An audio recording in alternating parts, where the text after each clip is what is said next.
շատ պատահական է եղել ակումբի անդամակցելը ուսանողական տարիներին ընկերական շրջապատ էր ստեղծվել, որտեղ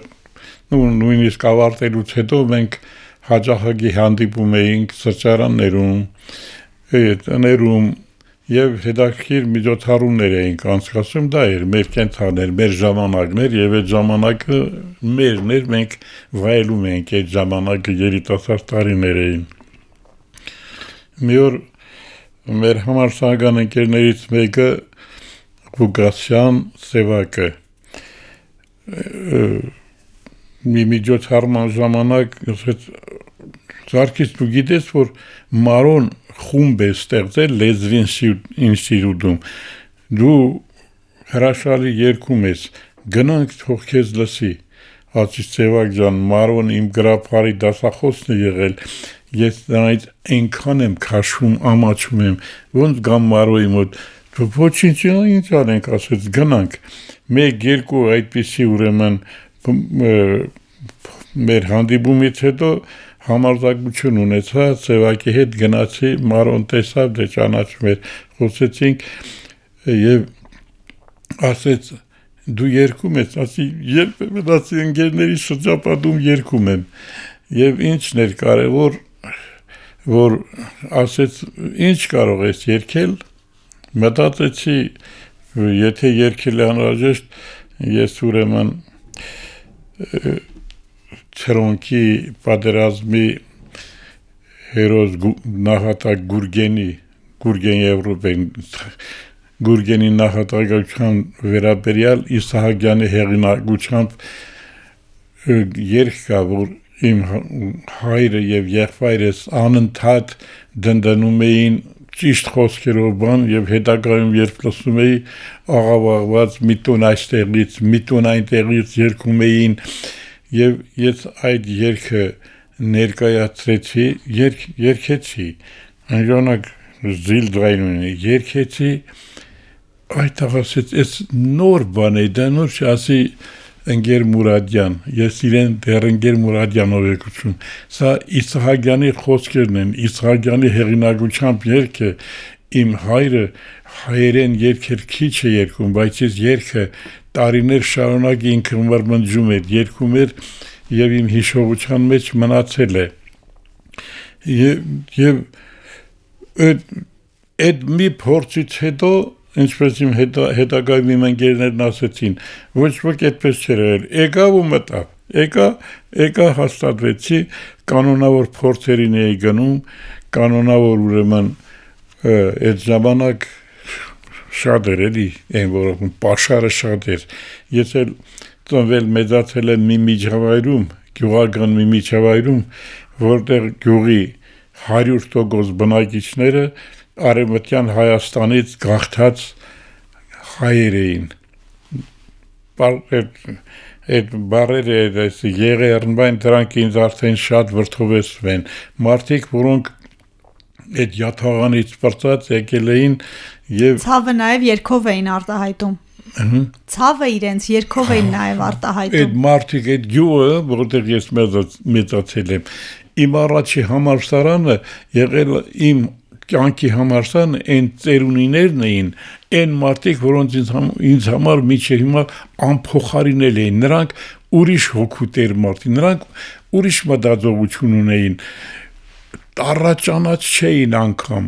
բայց այդ իմացությունը, այդ զսպվածությունը, այդ հաղորդման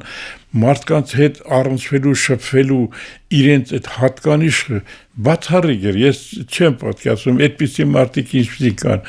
եւ չգիտեմ դա ճակատագրի բերում էր թե ինչ, ես էլ հենց փոքրից շատ ընկերներ հասկանալի է հասակակից, բայց ես շատ այդպես այդ ծերունների տնկների վրա մեծացա ինչքան հավաքներ կար իմ հորս հետ գնում էի եւ վայելում էի այդ մարդկանց խոսքն ու զրույցը այդ գեղեցիկ զրույցը որոնցից շատ բաներ իմ հիշողության մեջ մնացին թե ինչպես էին ապրում մարդիկ ինչ արտահայտչած ձևեր ունեին ինչպես դրանց հոգուց դուրս եկող այն ծուխը այն այն արտահայտության ձևը իմ մնացել է։ Գիտեք ինչ հիշեցի Թումանյանի կանաչ վիթխարի ինքուզենու տակ։ Ձեր նկարագրությունից միանշանակ այդ պատկերներն եք անած։ Պատկերացրեք այդ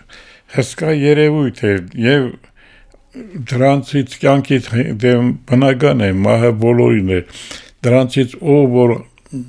կյանքից հեռանում էր, ինձ համար դա ամենամեծ ցավն ու վիշտն էր, ամենամեծ ցավն ու վիշտը, ես շատ դժվարություն էի բաժանվում դրանցից։ Պարոն Բաղդասարյան, դուք ասացիք ձեր խոսքում, որ ձեր հայրը եւ եղբայրը երգում էին։ Այսինքն ձեր գենում երաժշտությունը ընկալել, երաժշտությունը փոխանցել կար։ Սասունի Արտգունք գյուղից է, Արտգունք։ Սասունում հայերը քրդախոս են եղել, Մուշի կողմերում թուրքերենի թուրքախոս են։ Իմ հայրը հիմնականում քրդական երգեր էր երգում, որովհետև իր միջավայրը դա է եղել, քրդական երգեր, բայց այդ երաժշտական ունակությունը այնքան մեծ էր, որ հայերեն երբ որ լսում էր հայերեն երգեր, առանց գրաճանաչությամբ կարողանում էր մտաբերել, երաժշտությունը հիշողությամբ մտաբերում էր, եւ այդպես երբ որ երգում էր, իհարկե հայերեն երգեր քիչ էր երգում, իսկ երբ որ հարսանիքներ, խնջույքներ էին լինում բան, ծերերը, մեր բիձեկը պարտադրում էին իմ հորը անպայման երգի Բերիվանուն է, երգի զմբիլ ֆրոշ երգի եւ կարծես մինչեւ առավոտ երեխաներ, ջահելները պարատուն էին գնում երկու բարի սեղանին մնում էին այն մարդիկ, որ ասում են գյուղի տերերը, մեծերը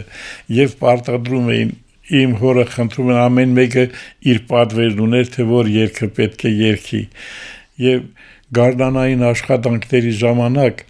մարդիկ կային, որ լուծք ունեին, եզներ ունեին, արոր ունեին բան, որպեսզի գային իմ հոր արտը տնամերձը վարելու, սիրով գալիս էին մենակ այն բանի համար, որ իմ հայրը պետք է իրենց համար երգեր։ Եվ յուրատեսակ արհեստի էր վերածվել։ Այդպես է մնա, իմ հորից է անցել, իմ հորից է շատ բան եմ ժառանգել, որովհետև բացառիկ է եւ այդքան զսպվածություն, այդքան ժլատ խոսքերի մեջ այդքան իմաստ, այդպիսի ապրելակերպ նրա ախ ու վախը, երբ որ մենք պարկում ենք, մի կողմի մահճակալին ես էի պարկած, մյուս կողմին ինք եւ դեռ լույսը չհանգեցած կամ ինձ ասում էր քնել ես, ասում էր չէ, հայր լսում եմ եւ պատմում էր, խոսում էր, պատմում էր, ես լսում էի Ուզվեցիք գիտեք մարդիկ հետ են գնում ուզում էի հետո ասում էր նա դե քնի հերիք է, դե քնի այս մենց բան է որ բոլորն են հետ գնում մի սուարյուն է, դա ձուլվել է, իմ մեջ ձուլվել է, ես չեմ կարող, դա հեռացնել ինձանից չեմ կարող, դա իմ կյանքն է, դա իմ արյունն է, իմ էությունը, ես դրա մեջ եմ տեսում, այդպես է,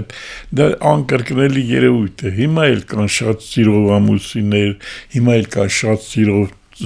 ծնողներ կան, ով իր թորանը չի սիրում, ով իր երեխային չի սիրում, բայց այդ ժամանակ տարբերվում էր, դա ուրիշ էր, ես սիրահարված եմ այդ ծերունիներին, երբ որ ես բանակից արձակուրդ եկա, մոտ 85 տարեկան հասակում Բաղդո էինք ասում Բաղդասար, առաջին մարդը, որ իմ հետ ընկերություն էր անում, այդ ծերերի հետ ես ընկերություն էի, առաջին մարդը, որ եկավ մեր տուն մտավ ինձ ողջագուրվեց, հորս շնորհավորեց, որ եկել եմ, ապո Բաղդոն էր, ես այդպես եմ հասկացել մարդկանց։